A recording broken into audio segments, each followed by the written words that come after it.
Welcome to the Chicago Bears Huddle podcast with me, your host, Owen James. Guys, we're bringing you your UK take on our Chicago Bears. What is up, Bears fans? Welcome in.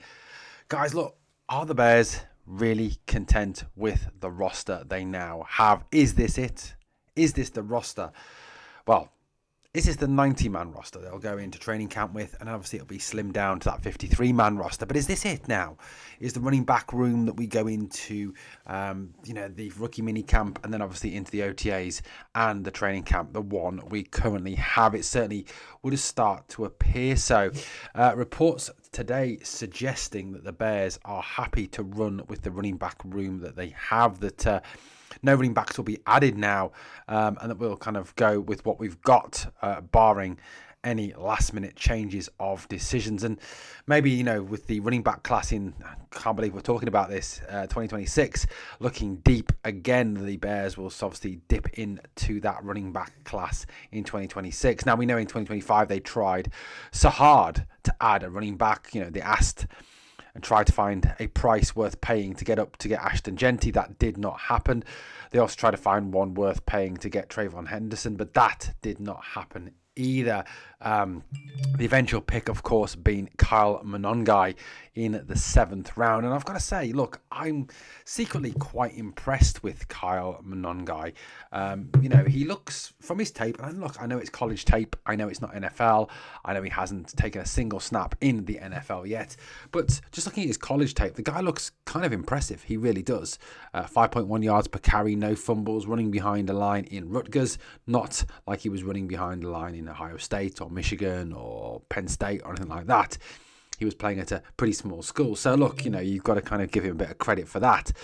But it appears that, that the Bears are going to place their faith in D'Andre Swift, Roschon Johnson, Ian Wheeler, Travis Homer, and of course Kyle Monongai. Now, Ian Wheeler's coming back off that injury that he had, so it'll be, he's like obviously a new player coming in. We'll see what he can bring, but of course the pressure will fall on D'Andre Swift, and I think there's a lot of Bears fans that so much doubt what D'Andre Swift can bring to this team.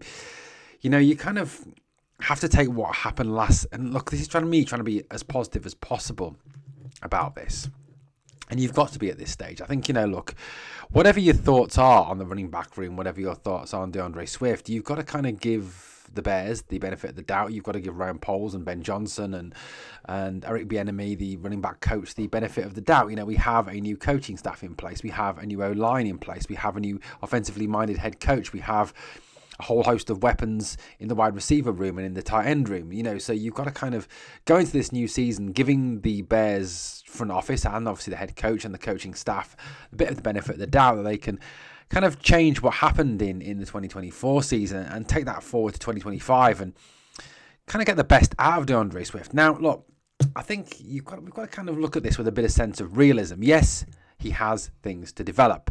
Yes, he is not the perfect running back. You've got to take this, for example, with the fact that he does have happy feet at times, and that at times he looks to constantly run the home run ball rather than obviously taking the simple hard yards. Now, I'm sure this is something that Eric Bieniemy and Ben Johnson will be putting into his head constantly, that he needs to stop, that he needs to develop, that he needs to improve going into the 2025 season. Now, if you look at this guy's stats coming out of the 2024 season, you've got to kind of think that actually not as bad as. Let's put this into a bit of perspective. Before we look at his overall career, let's talk about last year, shall we? Look, he had 253 carries, 959 yards. He averaged 3.8 yards per carry. His career average is 4.4. 6 touchdowns, 56 was his long. He had 42 receptions out of the backfield, 386 yards, averaged 9.2 yards per catch, had a long of 42, obviously 2 fumbles, unfortunate.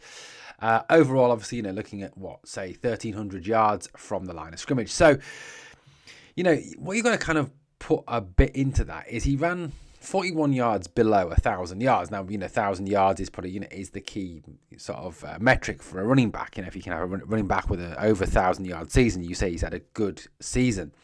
But you've got to kind of think about this. DeAndre Swift had 959 yards behind what was widely regarded as one of the worst offensive lines in the league. Under, for a limited time, I know, one of the worst offensive coordinators in football history. Shane Waldron was just absolute garbage. Now, if DeAndre Swift can run for 959 yards, 41 less than 1,000, with that, what can he do now? What can he do with a good offensive coordinator in Declan Doyle and obviously a good offensively minded head coach in Ben Johnson, behind a better offensive line, behind with the fact that the Bears offense now has a lot more effective weapons that can cause problems for the opposition? Colston Loveland, Cole Kmet, Rome Odunze, DJ Moore, Luther Burden, just to name but a few. So look, it's a position where, good, excellent offensive lines. And I think we've kind of assembled one here in Chicago now with the Joe Tooney trade, with Jonah Jackson, with Drew Dolman, with Darnell Wright, and whoever ends up playing left tackle. We have got, I would say, on paper, and I know it's only on paper at this moment in time, an excellent offensive line.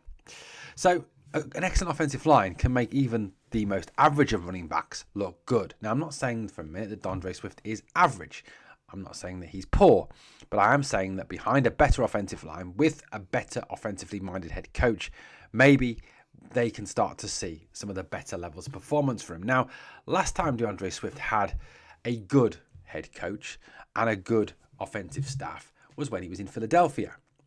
Now, if we look at his stats from Philly, you can see that he ran for over 1,000 yards that season when he was with Philadelphia.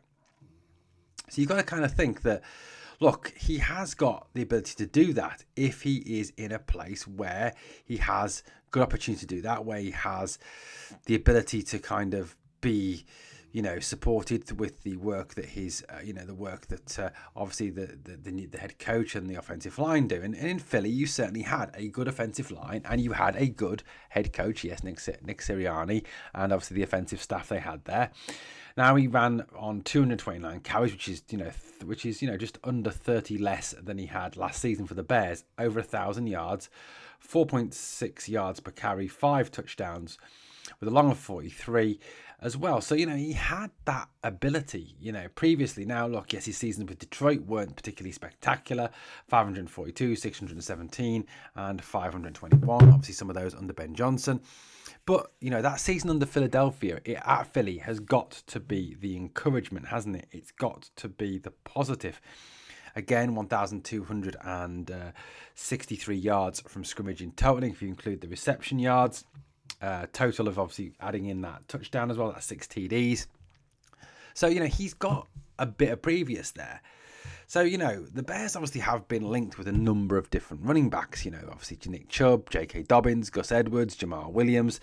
But, it looks like the Bears are happy to head into this season with the running backs they have. Now, you can criticise that. And, of course, people will criticise that. And the Bears fan base are obviously notorious for having a bit of a, that kind of critical attitude to things, and kind of, I think, because of the scarring of the past, we go into this obviously with the expectation that now that the running game is not going to be good enough. But I think we've got to kind of give Ben Johnson the benefit of the doubt. We've got to give him the freedom to go and try and get the best out of the likes of DeAndre Swift, out of Roschon Johnson, obviously out of Kyle Monongai, going into this new season. That's what we've got to look at, and I think there is ability there. There is talent there. You've got a mixture of people there. DeAndre Swift for your every down back. You've got Roschon Johnson for your in close stuff. And Kyle Monongai, who knows what you'll get from Kyle Monongai in the 2025 season. But look, this offensive line is better. Caleb has got all the tools to be a more rounded quarterback, and with the innovative calling of Ben Johnson and obviously Declan Doyle,